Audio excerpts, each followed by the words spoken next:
Bismillahirrahmanirrahim. Assalamualaikum warahmatullahi wabarakatuh. Perkenalkan, nama saya Siti Masyita Syahrudin dari kelompok 1 akan memaparkan materi mengenai pengantar pranata sosial Islam. Baiklah, terlebih dahulu saya akan menjelaskan mengenai pengertian dari pranata sosial Islam. Para ahli sosiologi menerjemahkan pranata sosial dengan definisi yang berbeda-beda atau dengan istilah yang berbeda-beda. Salah satunya ialah definisi dari Dede Rosyada. Menurutnya, pranata sosial adalah tradisi-tradisi dalam kehidupan manusia yang terbentuk sebagai kombinasi antara reaksi kemanusiaan atas tantangan dan dinamika lingkungannya dengan etos yang menjadi nilai dasar kehidupan. Berdasarkan definisi tersebut, dapat dikatakan bahwa pranata sosial erat hubungannya dengan budaya manusia. Bagi umat Islam, tentu saja hal ini berasal dari ajaran dasar, yaitu pengembangan Al-Quran dan Al-Hadits.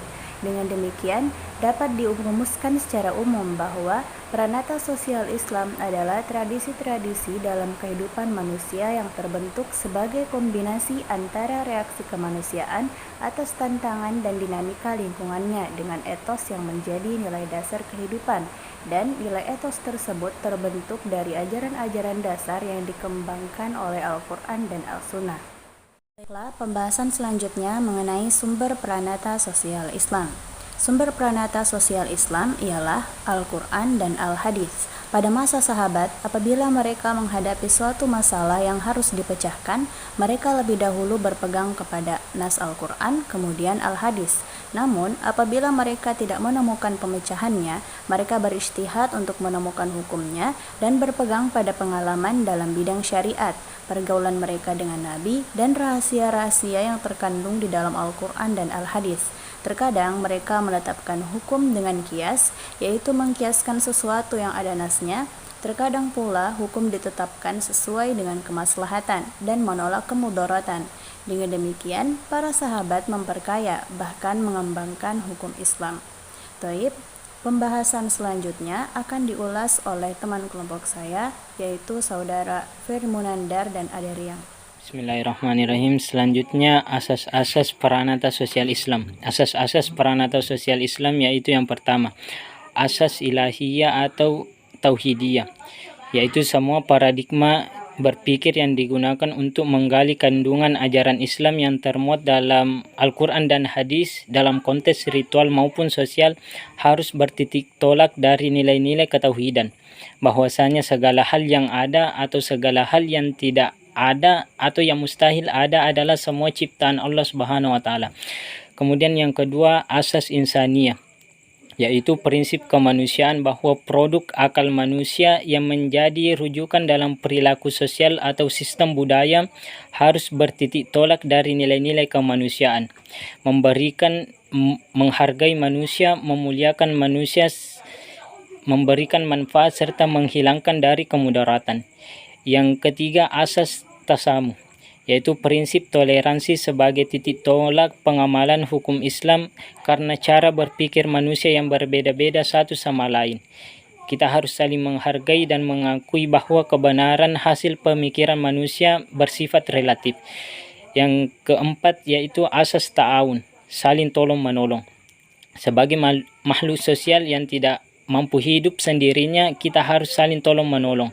Sebagaimana yang Allah Subhanahu wa taala berfirman dalam surah Al-Maidah, "Wa ta'awanu 'alal birri wat taqwa wa la ta'awanu 'alal ismi wal udwan." Yang kelima, silaturahmi bina al-nas. Setiap manusia akan saling berinteraksi karena manusia adalah human relation yang secara fitrahnya silaturahmi sebagai embrio terciptanya masyarakat. Prinsip ini disebut pula dengan prinsip ta'aruf. Yang keenam, keadilan atau keseimbangan antara hak dan kewajiban.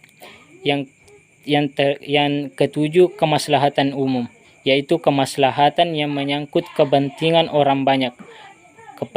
Kemaslahatan umum itu berarti untuk kepentingan semua orang, tetapi bisa saja untuk kepentingan mayoritas umum. Kaidah-kaidah pranata sosial Islam.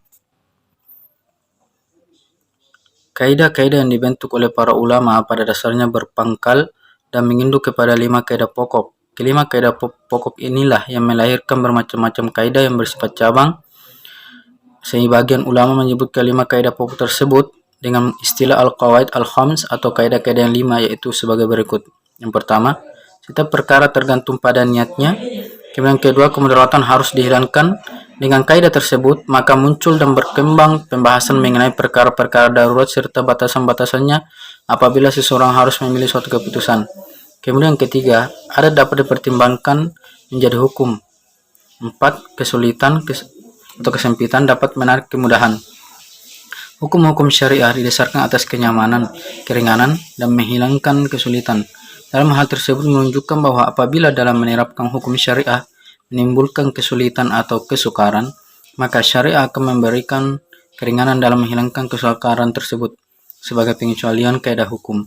Mengenai hal ini, para fuqaha telah menetapkan bahwa kesulitan yang bisa membawa kemudahan itu harus memiliki sebab yang bisa diterima oleh syariat Islam, sehingga sebab itulah yang membukakan pintu kemudahan tersebut. Kemudian kelima, keyakinan tidak dapat dihilang oleh keraguan. Kemudian bidang-bidang peranata sosial Islam.